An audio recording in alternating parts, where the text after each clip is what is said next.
आज की 10 बड़ी खबरें। भारत ने अफ्रीका के साथ अपने संबंधों को एक नई ऊंचाई पर ले जाने की दिशा में ठोस कदम उठाए हैं। सरकार ने बुर्किना फासो, मलावी और मोजाम्बिक को चावल की खेप भेजी है, जिससे वहां की खाद्य असुरक्षा और प्राकृतिक आपदाओं से जूझ रही जनता को राहत मिली है। यह केवल मानवीय सहायता नहीं है, यह भारत की उस बड़ी कूटनीतिक सोच का हिस्सा है जिसमें वह अफ्रीका को एक दीर्घकालिक साझेदार के रूप में देखता है। इसके साथ ही भारत अफ्रीका के क्रिटिकल मिनरल्स यानी दुर्लभ खनिजों के क्षेत्र में भी साझेदारी की तलाश कर रहा है। ये खनिज हरित ऊर्जा और आधुनिक तकनीक के लिए अत्यंत आवश्यक हैं। एक तरफ राहत सामग्री, दूसरी तरफ आर्थिक सहयोग। भारत इस दोहरी रणनीति से अफ्रीका में अपनी रणनीतिक उपस्थिति को मजबूत कर रहा है और एक विश्वसनीय विकास भागीदार की छवि बना रहा है। जापान में चावल की कीमतें लगातार 7वें हफ्ते गिरी। जापान में चावल की खुदरा कीमतों में लगातार 7वें हफ्ते गिरावट दर्ज की गई है। कृषि मंत्रालय के आधिकारिक आंकड़ों के अनुसार देश भर के सुपरमार्केट में 5 किलोग्राम चावल की औसत कीमत अब लगभग 3,935 येन रह गई है, जो पहले 4,000 येन से अधिक थी। इस गिरावट की मुख्य वजह सरकारी भंडार से बाजार में बढ़ी हुई आपूर्ति और बदलती मांग है। ब्रांडेड चावल की कीमतें भी नीचे आई हैं, हालांकि मिश्रित चावल में मामूली बढ़त देखी गई। इन्वेंट्री यानी भंडार अभी भी ऊंचे स्तर पर हैं, जो दर्शाता है कि बाजार में आपूर्ति मांग का संतुलन अभी भी बदलाव की प्रक्रिया में है। यह स्थिति उन देशों के लिए भी एक संकेत है जो जापान की खाद्य नीति और अनाज बाजार की दिशा पर नजर रखते हैं। भारतीय चावल निर्यातकों के लिए एक महत्वपूर्ण संदर्भ बिंदु है। राइस यूनिवर्सिटी पेरिस में वैश्विक एआई संवाद की मेजबानी करेगा। अमेरिका की प्रतिष्ठित राइस यूनिवर्सिटी ने पेरिस स्थित अपने ग्लोबल पेरिस सेंटर में अंतरराष्ट्रीय आर्टिफिशियल इंटेलिजेंस सम्मेलनों की एक श्रृंखला की घोषणा की है। अप्रैल के अंत से जुलाई तक 4 प्रमुख कार्यक्रम आयोजित होंगे, जिनमें एआई और अर्थशास्त्र, दर्शन शास्त्र, इकोनोमेट्रिक्स, मानव कल्याण तथा गोपनीयता और निष्पक्षता जैसे सामाजिक पहलुओं पर गहन चर्चा होगी। इन सम्मेलनों का उद्देश्य वैश्विक विद्वानों के बीच अंतर अनुशासनात्मक सहयोग को बढ़ावा देना और जिम्मेदार एआई विकास एवं प्रशासन पर एक वैश्विक संवाद का आकार देना है। यह पहल इस बात का प्रमाण है कि एआई अब केवल तकनीकी प्रयोगशालाओं तक सीमित नहीं रहा, यह नीति, समाज और मानव जीवन को प्रभावित करने वाला एक केंद्रीय विषय बन चुका है। फ्रांस की राजधानी में यह संवाद एआई गवर्नेंस की दिशा में एक अहम कदम माना जा रहा है। भारत के मत्स्य क्षेत्र में 39,272 करोड़ का निवेश, समुद्री निर्यात दोगुना। भारत के मत्स्य पालन क्षेत्र ने पिछले 1 दशक में उल्लेखनीय प्रगति की है।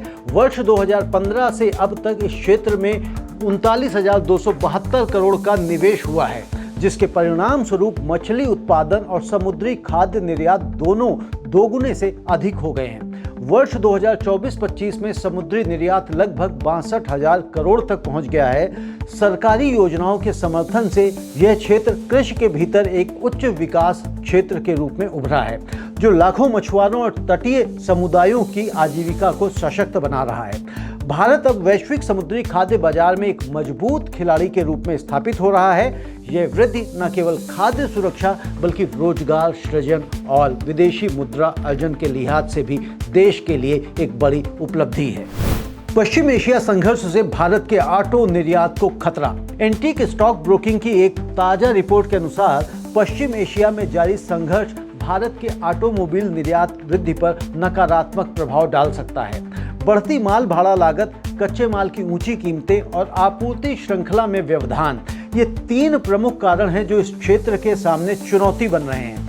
छोटे ऑटो पार्ट्स आपूर्तिकर्ताओं पर दबाव सबसे अधिक है और कंपनियां अपनी आपूर्ति श्रृंखला एवं ऊर्जा रणनीतियों पर पुनर्विचार करने पर मजबूर हो रही हैं। हालांकि बड़े वाहन निर्माताओं पर अभी सीमित असर दिख रहा है और घरेलू बाजार में 2026 में स्थिर वृद्धि की उम्मीद बनी हुई है। जियोपॉलिटिकल टेंशन वैश्विक व्यापार पर किस तरह गहरी छाया डालते हैं, यह खबर उसका एक स्पष्ट उदाहरण है। भारतीय ऑटो उद्योग को अभी सतर्क रहने की जरूरत है। मेक्सिको में टेक निर्यात ने ऑटो क्षेत्र को पीछे छोड़ा। मेक्सिको के निर्यात इतिहास में एक बड़ा बदलाव दर्ज हुआ है।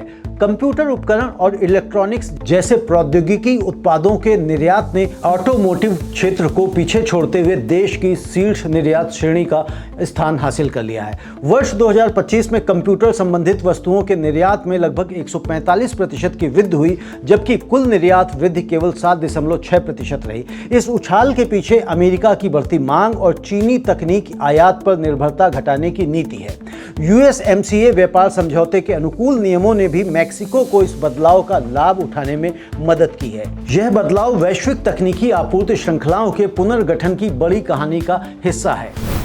दक्षिण पूर्व एशिया में एग्रीटेक का $90 अरब का अवसर। एक हालिया रिपोर्ट के अनुसार दक्षिण पूर्व एशिया का कृषि तकनीक क्षेत्र वर्ष 2033 तक सालाना GDP में $90 अरब से अधिक का योगदान दे सकता है। इस क्षेत्र में कृषि GDP का लगभग 15% हिस्सा है और लगभग 40% कार्यबल इससे जुड़ा हुआ है। Digital value chain, agri fintech, agri food, life sciences और टिकाऊ ब्रांड्स में विकास की सबसे अधिक संभावना है। रिपोर्ट में यह भी स्वीकार किया गया है कि बिखरते हुए बाजार और असफल सीमा पार विस्तार प्रयासों ने विकास की गति धीमी की है। लेकिन सबसे उल्लेखनीय बात यह है कि भारत के एग्रीटेक इकोसिस्टम को इस पूरे क्षेत्र के लिए एक आदर्श मॉडल के रूप में प्रस्तुत किया गया है।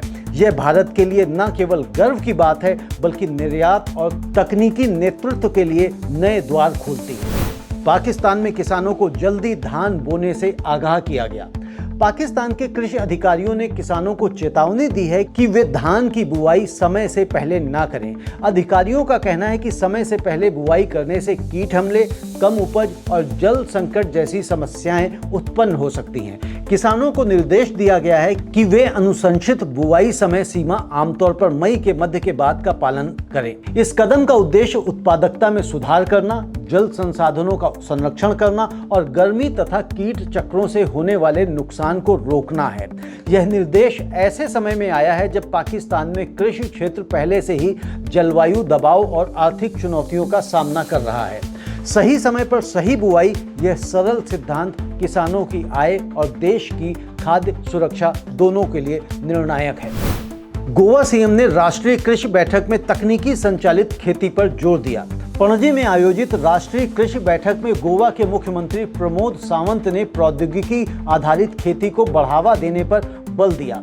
केंद्रीय कृषि मंत्री की अध्यक्षता में हुई इस बैठक में मुख्यमंत्री ने एग्री स्टैक के तहत किसान आईडी जैसी पहल को रेखांकित किया, जो किसानों के लिए एक डिजिटल इकोसिस्टम तैयार करती है। इसका उद्देश्य सरकारी योजनाओं को सही लाभार्थियों तक पहुंचाना और सेवा वितरण को बेहतर बनाना है। छोटे और सीमांत किसानों को समय पर इनपुट, बेहतर बाजार पहुंच और रियल टाइम कृषि समाधान उपलब्ध कराना इस पहल का केंद्रीय लक्ष्य है। बैठक में राज्यों के बीच ज्ञान साझेदारी और नवाचार को भी प्रोत्साहन देने पर सहमति बनी। डिजिटल कृषि की यह दिशा भारत के ग्रामीण रूपांतरण की कहानी का एक जरूरी अध्याय है। एशिया का टेक्सटाइल उद्योग संकट में, नेताओं को रणनीति बदलने की जरूरत। एशिया का वस्त्र और कपड़ा उद्योग इस समय कई बड़ी चुनौतियों से घिरा हुआ है। वैश्विक मांग में मंदी, बढ़ती उत्पादन लागत और बदलती व्यापारिक परिस्थितियां तीनों मिलकर इस क्षेत्र पर भारी दबाव बना रही हैं। उद्योग जगत के नेताओं से आग्रह किया गया है कि वे अपनी रणनीतियों पर नए सिरे से विचार करें और इनोवेशन, टिकाऊपन तथा आपूर्ति श्रृंखला की मजबूती पर ध्यान केंद्रित करें। बदलते उपभोक्ता रुझान और जियोपॉलिटिकल प्रेशर इस क्षेत्र को अनुकूलन के लिए मजबूर कर रहे हैं। एशिया वैश्विक वस्त्र उत्पादन में सबसे बड़ी हिस्सेदारी रखता है, इसलिए इस क्षेत्र में होने वाले बदलावों का असर पूरी दुनिया के व्यापार पर पड़ेगा। भारत के लिए यह एक अवसर भी है। अगर हम सही समय पर सही नीतिगत कदम उठाएं तो वैश्विक टेक्सटाइल मानचित्र पर अपनी स्थिति और मजबूत कर सकते हैं। अगर आप ऐसी ही डीप एनालिसिस चाहते हैं तो कमोडिटी टुडे को सब्सक्राइब अवश्य करें।